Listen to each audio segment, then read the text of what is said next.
Hola, hola, bienvenidos al canal del Ermitaño. Mi nombre es Gabriela, sean todos muy bienvenidos. Espero que se encuentren todos muy bien. Y como podrán ver, aquí tengo sobre la mesa diferentes mazos de tarot. Tenemos el tarot de Marsella, el tarot Visconti Forza. Este es un tarot más contemporáneo, un tarot Rider White Smith. Y todos estos mazos de tarot tienen un origen, una historia que siempre está bueno conocer, tener idea para entender un poquito más de qué se trata el tarot, para perderle el miedo. Yo estuve buscando en diferentes libros y me pareció, al menos encuentro yo, en mi punto de vista, bastante certera la reseña que hay en el libro el gran libro del tarot de Emilio Salas. Y bueno, les voy a leer un poco qué es lo que dice este libro. Los orígenes del tarot. Aun cuando Kurt de Gebelin, Eliphas Levi y otros seguidores pretenden que el tarot es el libro sagrado de Tot, el Hermes egipcio, y contiene toda la tradición oculta de la humanidad, debemos reconocer que su antigüedad no puede remontarse más allá del siglo XIII. Del mismo modo que tampoco es cierto que fueran los gitanos quienes lo introdujeran en Europa desde Egipto, y ello por los siguientes motivos. 1. Si los gitanos insinuaron un origen egipcio y hablaron de su patria como el pequeño Egipto, lo hicieron para lograr salvoconductos de los soberanos europeos. Pero actualmente está demostrado que proceden de una amplia zona que abarca las orillas del mar Caspio y todo el este y noroeste del mismo. Si bien es cierto que en sus primeras migraciones anteriores al siglo I llegaron hasta la India, Turquía y Egipto. 2. Su primera aparición en Europa tuvo lugar en la desembocadura del Elba en 1417 y a pesar de darse cuenta de inmediato del valor adivinatorio que encerraba el tarot, en dicho año de 1417 las cartas y por lo tanto el tarot ya eran conocidas en Italia y posiblemente en España, como veremos más adelante. También se ha especulado sobre el origen lejano del tarot, ya sea de China, de la India o de los árabes, pero también estamos en condiciones de poder demostrar que ninguno de estos orígenes pueden ser verdadero, como veremos al analizarlos uno a uno. Origen chino. En un diccionario chino publicado en 1678, el Qing Se Tung, se cuenta que hacia el año 1120 un oficial propuso al emperador Hui Song un juego de su invención, consistente en 32 tablas de marfil divididas en 3 series, de 9 piezas cada una y otras 3 piezas fuera de serie. El número de 32 es debido a que 2 de dichas piezas son dobles. Algunas de estas tabletas estaban relacionadas con el cielo, otras con la tierra y el resto con el hombre o con las nociones abstractas de la muerte, por ejemplo. Posteriormente, estas tabletas de marfil también se fabricaron en hueso y en papel, y a pesar de que algunos consideraron que se trataba de un juego similar al dominó, la palabra pai, con el que se las signa, significa carta. No obstante, estos juegos de cartas chinos son tan distintos de los nuestros, tanto por su aspecto como por su contenido y reglas de juego, que cabe decir de ellos lo mismo que de la pólvora y del papel. Incluso si fueron los primeros en usarlas, no por ello fueron conocidas y copiadas. Y también debemos añadir que las más antiguas cartas chinas conocidas son de principios del siglo XV. Y diga lo que diga el diccionario chino, no existe ningún documento de la época que confirme la antigüedad que se intenta atribuirles. Pero si haciendo volar la imaginación queremos hallar una correlación entre nuestras cartas y las chinas, ¿por qué no de creer que Marco Polo o alguno de sus marineros hubiese llevado consigo un mazo de tarot del cual hubiera partido la idea del oficial chino?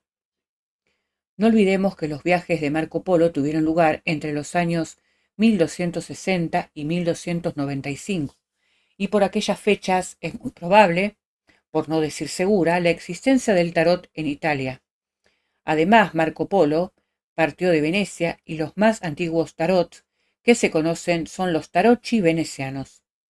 Y si a pesar de todo insistiéramos en buscar una idea que hubiera podido inspirar la creación del tarot, pero no de las cartas de juego, en tan lejano país deberíamos inclinarnos por el I Ching, creo que se pronuncia así, sepan disculpar, y su intento de concentrar en unas pocas imágenes una inmensa sabiduría. Pero debemos ser más realistas y no olvidar que la idea de guardar nuestros conocimientos para la posteridad y hacer posible en la forma más concentrada y universal, es decir, a través de símbolos, es algo inherente a toda la humanidad y en todos los tiempos, desde las escenas de caza de las cuevas de Altamira hasta la tableta lanzada al cosmos por la NASA para hacer saber a los posibles moradores de otros mundos la existencia del hombre y el punto concreto del espacio en que nos hallamos.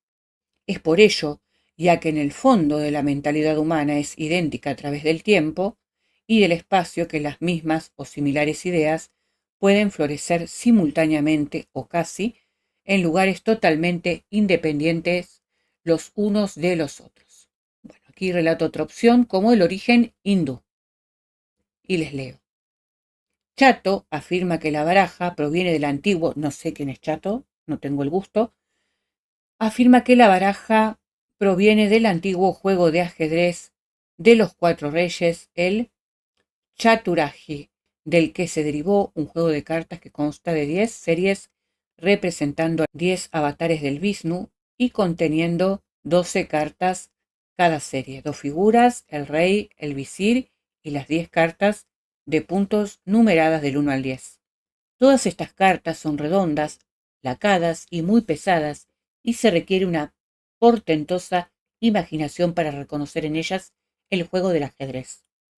Abundando en lo mismo, Boitou, Ambly, creo que no sé cómo se pronuncia, disculpen, afirma que las cartas proceden de la India, desde donde nos fueron aportadas por pueblos nómadas que luego se denominaron gitanos o cíngaros y fueron expulsados de dicho país por los musulmanes.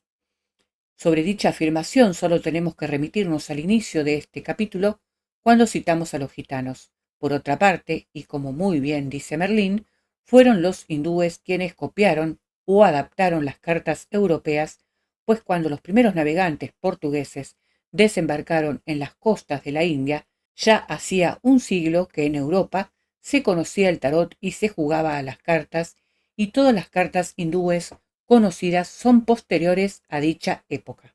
Origen árabe, continúa el texto. Bussi, en su historia de Viterbo, afirma que según Cobelluso, en 1379, los juegos de cartas fueron introducidos en Viterbo, procedentes del país de los sarracenos, donde reciben el nombre de naib. Naib es una palabra indostánica que significa virrey o gobernador, y su similitud con la palabra naipe ha dado origen a que dicha hipótesis fuera recogida por otros autores. Sin embargo, Cobelluso hablaba en pasado, pues vivió en el siglo XV, es decir, un siglo después de 1379, y además en dicha fecha el tarot ya era conocido en Europa, como veremos más adelante. Pero, ¿es este el origen de la palabra naipe? ¿Y por qué no puede serlo el hebreo naví, profecía, o el holandés knapes, papel? Por otra parte, no debemos olvidar que en el Corán se prohíbe la representación de la figura humana, y si bien los musulmanes de la India a veces olvidaron este precepto, los árabes lo observaron rigurosamente hasta fechas muy recientes, por lo cual no podemos aceptar que fueran ellos quienes crearon el tarot o que actuaran de intermediarios en su propagación. Y en caso de que hubiera sido así, ¿cómo es que no nos ha llegado ninguna furibunda cartilinaria contra los autores de semejante herejía? ¿Cómo sería lo más lógico? Las cartichelas. La primera referencia escrita que se refiere al tarot con toda seguridad se remonta a 1227 y nos dice que los niños italianos son instruidos en el conocimiento de las virtudes mediante unas láminas que denominan cartichelas. Una muestra de estas cartichelas, cuya descripción nos recuerda de inmediato a los cromos infantiles que todavía hoy colaboran en la educación de los niños. Podría serlo el llamado tarot de Mantegna o cartas de Baldini, que en realidad no fue creado ni por Mantegna ni por Baldini, sino por Francesco del Cosa, y fue grabado en Ferrara en la segunda mitad del siglo XV. El tarot de Mantegna. De dicho tarot se conocen dos tipos, el primero de los cuales, considerado como el original, fue grabado en 1460 y el segundo, la pretendida copia, en 1482, siendo mucho más bello que el original. Ambas variantes se componen de 50 cartas de 10 por 18 centímetros, divididas en 5 series de 10 cartas cada una. Entre estas 50 láminas podemos reconocer algunas de las figuras del tarot, como el emperador, el papa, el enamorado, el carro, la justicia, el ermitaño, la fuerza, la templanza, la luna, el sol, el loco, la sota de espadas, la sota de copas y el rey de bastos. Y si bien existen algunas diferencias en los dibujos, también existen similitudes muy significativas. Así ocurre, por ejemplo, entre el loco y el mísero, ambos con un perro mordiéndoles la pierna, la justicia con la espada y la balanza, la templanza trasvasando agua de una jarra a otra o echándole agua al vino, la fuerza que tanto se representa mediante una mujer dominando a un león, como rompiendo una columna. De todo ello podemos deducir que tanto las láminas del tarot de Marsella como las de Mantegna poseen un origen común que muy bien podría cifrarse en las cartichelas de que nos habla la cita de 1227. Por una parte, en una fecha que ignoramos, se añadieron los arcanos menores para componer la baraja de juego, a menos que ya se crearan unas cartichelas con baraja incluida. Mientras que por otra se siguieron creando y copiando colecciones de cartichelas. De todas ellas, las láminas de Mantegna serían las más antiguas que se han conservado. Nadie puede creer que sirvieran para jugar, y si bien resultan algo pedantes al enumerar, es decir, ordenar rigurosamente de inferior a superior, los conceptos que contienen del mendigo al papa, por ejemplo, no puede negarse que su finalidad era claramente pedagógica. La evolución del tarot. El verdadero problema que se nos presenta cuando intentamos situar en el tiempo la aparición del tarot y su posible evolución consiste en la escasez de ejemplares, muchas veces láminas sueltas que no llegan a formar un juego, y cuando se recupera uno completo o casi, es muy difícil saber con certeza si se trata de un original o una copia, o si no es el que se creía, como sucedió con el tarot llamado Carlos VI. Y es que las láminas del tarot debían pintarse sobre delgadas láminas de marfil, hueso, pergamino y posteriormente papel, soportes delicados y de difícil conservación. Si a esto añadimos que pintadas a mano las encarecía notablemente, se comprenderá que fuesen tan pocas las colecciones que llegaron a realizarse y que solo los verdaderos potentados pudiesen permitirse el lujo de encargarlas. Luego, a finales del siglo XIII y principios del XIV, la fabricación del papel alcanzó cierto desarrollo y posteriormente, con la invención del grabado, pudo popularizarse la fabricación de barajas, pero la calidad resultante disminuyó notablemente y las colecciones verdaderamente artísticas siguieron pintándose a mano. Primeras menciones directas. Pero sigamos con el orden histórico. La primera mención directa sobre la baraja es de 1299 y figura en un manuscrito escrito en Siena por Piposo di Sandro titulado Tratato del Governo de la Familia, en el que se menciona la existencia de los naibis, que es el primer nombre con el que se conocen las cartas de juego. Más adelante, en 1332, Alfonso XI de Castilla recomienda a sus caballeros que se abstengan de jugar a los naipes, y también a partir de 1310 proliferan en Alemania las prohibiciones contra dicho juego, siendo una de las más interesantes la del padre Johannes de 1377, que además cita 6 tipos distintos de barajas, entre las cuales existen una de 78 cartas que solo puede tratarse del tarot. A partir de aquí se multiplican las menciones y prohibiciones por toda la cristiandad, y de todas ellas nos limitamos a mencionar 3 a causa de su importancia. La primera es la del notario de Marsella, Laurent Aicardi, de 30 de agosto de 1381, que al hacer el inventario de los bienes legados por uno de sus clientes, cita entre joyas y muebles valiosos un juego de naipes, lo que nos da una idea de lo apreciadas que llegaban a ser las colecciones iluminadas a mano. La segunda y más famosa es de 1392 y pertenece al registro de las cuentas reales de Carlos VI de Francia, en el que el tesorero anota de puño y letra: páguese 56 sueldos parisienses a Jacquemin Gringonier, pintor, por 3 juegos de naipes en oro y diversos colores y divisas, hechos para el esparcimiento de dicho señor rey. Esta mención es la que dio origen a la hipótesis de que Grigonier era el inventor de la baraja, lo que, si bien es falso, al menos corrobora una vez más el alto precio que alcanzaban las barajas pintadas a mano. La tercera referencia es de 1393 y pertenece al moralista y educador Morelli, que recomienda las láminas de los naibis como instructivas y provechosas para la educación de los niños, lo que confirma nuestra presunción sobre la identidad del origen entre tarot y cartichelas. También es indudable la mayor antigüedad del tarot sobre la baraja de juego, pues hasta finales del siglo XIV no empiezan a coexistir ambos tipos de barajas, o al menos las menciones sobre las mismas.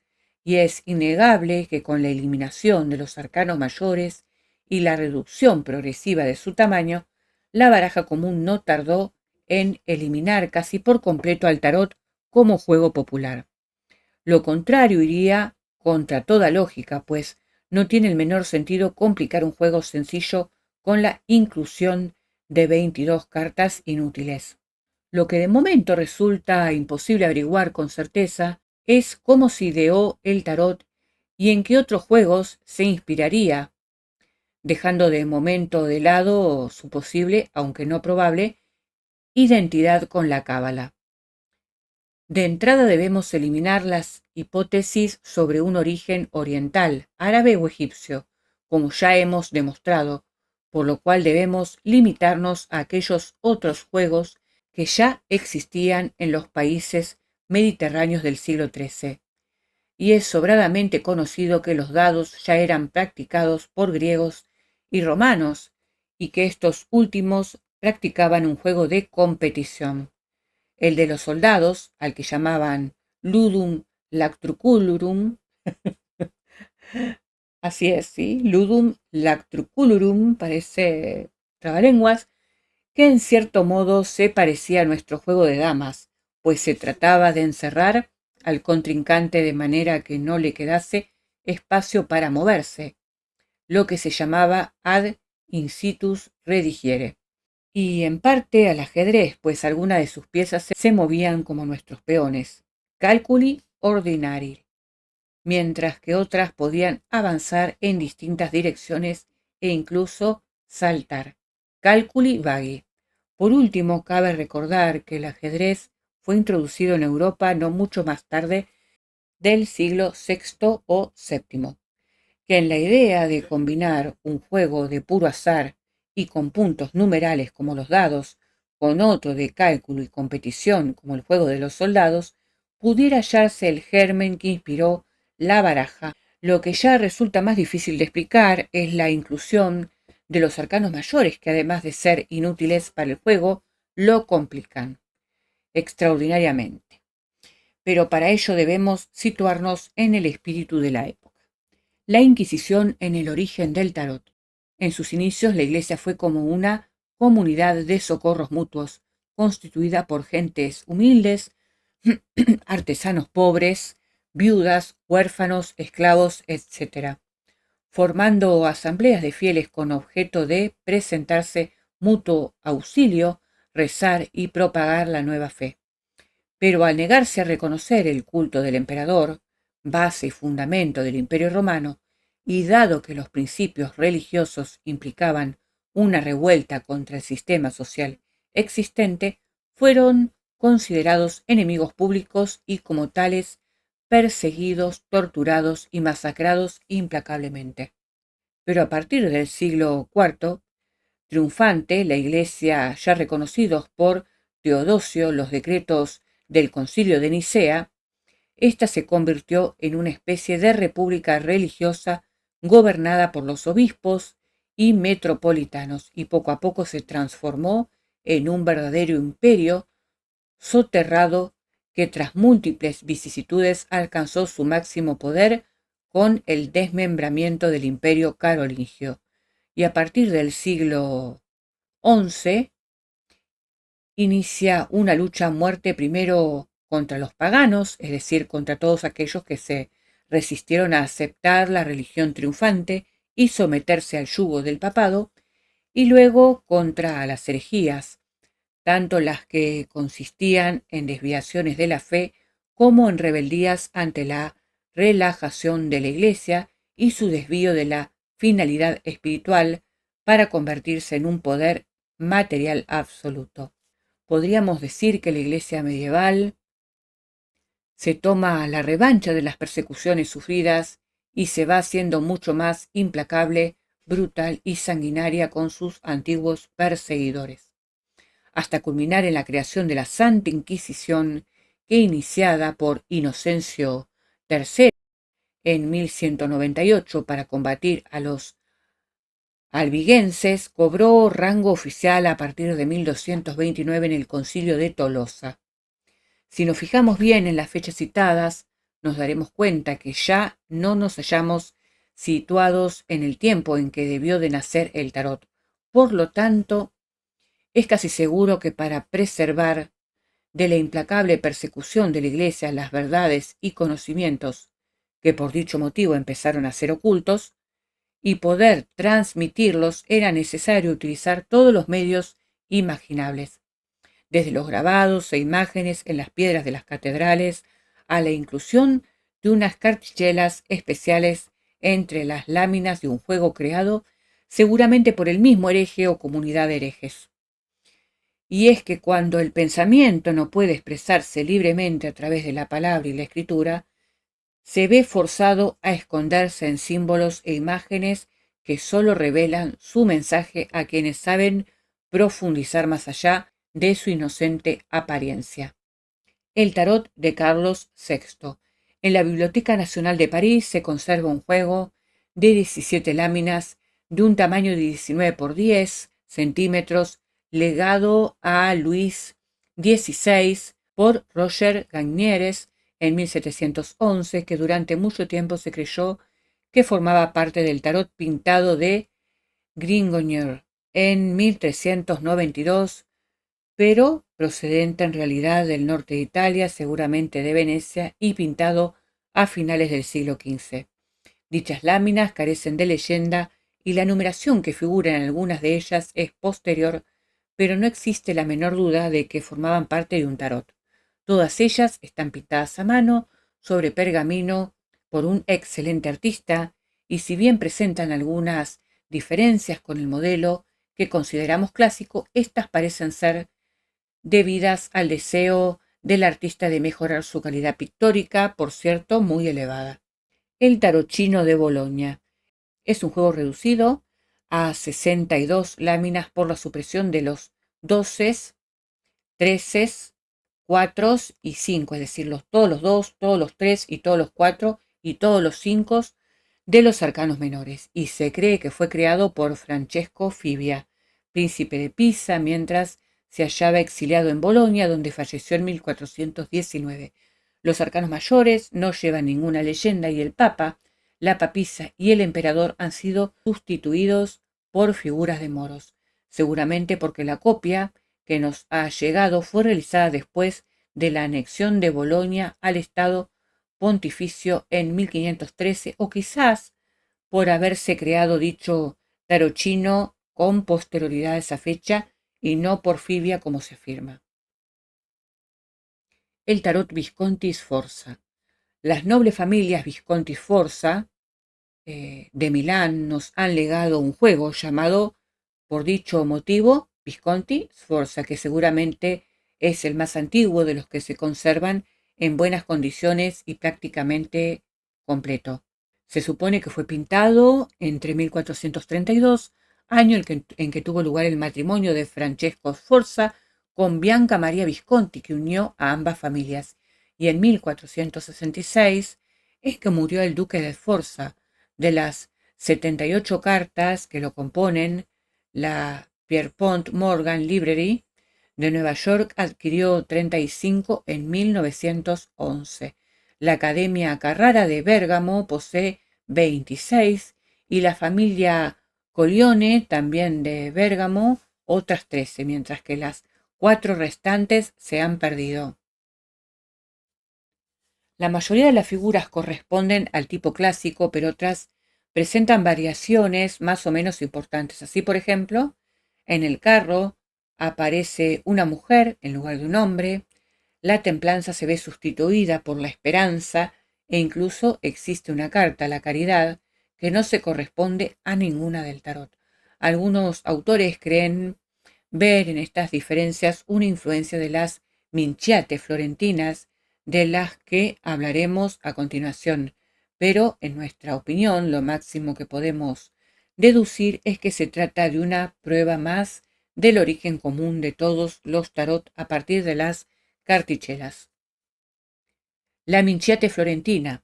A principios del siglo XV aparece en Florencia un tarot ampliado, ya mencionado en 1543 por Arentino con el nombre de Germini, que alcanzó gran éxito en toda Italia e incluso se exportó a algunas localidades de Alemania y Francia.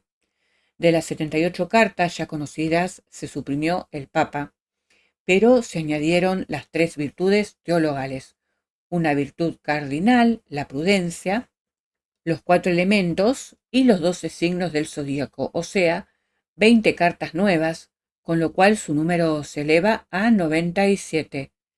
Por su parte, la figura de los arcanos menores también carecen de nombre y numeración, y lo más curioso es que los caballeros o caballos se hallan representados por figuras mitad hombre y mitad caballo o monstruo. Esta baraja, cuyas dimensiones varían según la versión de que se trataba, 50 por 100 milímetros o 60 por 93 milímetros, desapareció del mercado en la segunda mitad del siglo XIX. El tarochino de Mitelli. Una continuación del tarochino de Bolonia es la grabada por el boloñés Giuseppe Maria Mitelli, 1634-1718, con 62 láminas, pero con la papisa convertida en un segundo papa, con lo cual existen dos, uno sentado y otro de pie. El emperador y la emperatriz son los emperadores de Oriente y de Occidente. El ahorcado se sustituye por un hombre golpeando a otro con un martillo. El ermitaño se convierte en una figura alada apoyada en unas muletas, el sol en Apolo y la luna en Diana. En los arcanos menores también han sido eliminados todos los 2, todos los 3, los 4 y todos los 5. La trápola, finalmente como una continuación de las simplificaciones iniciadas con los tarochinos, aparece la trápola, conocida en Francia como trebuchet. En realidad, solo es una baraja de juego con 36 cartas. Por carecer de los arcanos mayores, las cartas numeradas se reducen el tarot de Marsella.